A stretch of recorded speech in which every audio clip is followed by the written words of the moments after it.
Hi, welcome back to day 12 of 31 tips, advice, sourcing products in China. My name is Becky. Today I want to talk about negotiating for your products, how to negotiate effectively. Now, before we do that, I will explain there's two types of ways to purchase your products in China. Number one is the core concept, just buying the products off the shelf already made by your supplier. And the second one is custom manufacturing. What are the benefits of when you buy existing products to resell? There's no tools or mold costs. You save thousands upfront because the factory already owns the molds, the materials, and the products. However, if you're doing custom manufacturing, the factory will have to create a mold to suit your product, have a different specialization, have a different specialization machinery. So the product quantities that they will make or will request for the type of product you want will differ because of how you are purchasing. So with buying off the shelf, that is probably going to be cheaper. When you're doing that, you're negotiating strictly on volume, packaging, and unit prices. So there you go. You've got your 100 units, 500 units, or 1,000.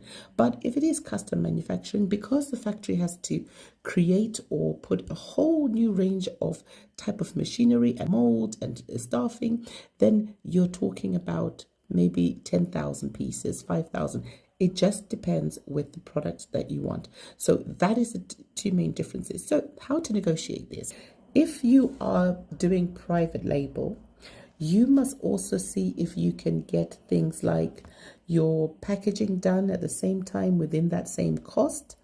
If they can ensure they make the barcodes, the custom barcodes, your UPC or your FNSQs, if you're going to be reselling, especially in the European American market.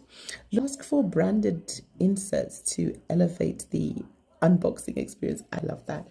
Ask for exclusivity in territorial agreements. So if you're buying in large volumes of an existing product, negotiate for what's called a territorial or circumvention agreement. Ooh, that was a mouthful.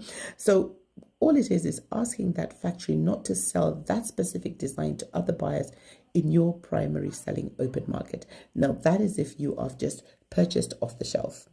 The bigger you buy, they may be able to. But if it is a private label, you need to have your legal protections, and we will talk about that on another video. So you also need a quality control agreement. So it's a written standard, specific acceptable default rates, return policies, supplier credit, or damaged goods before the final shipping. So just make sure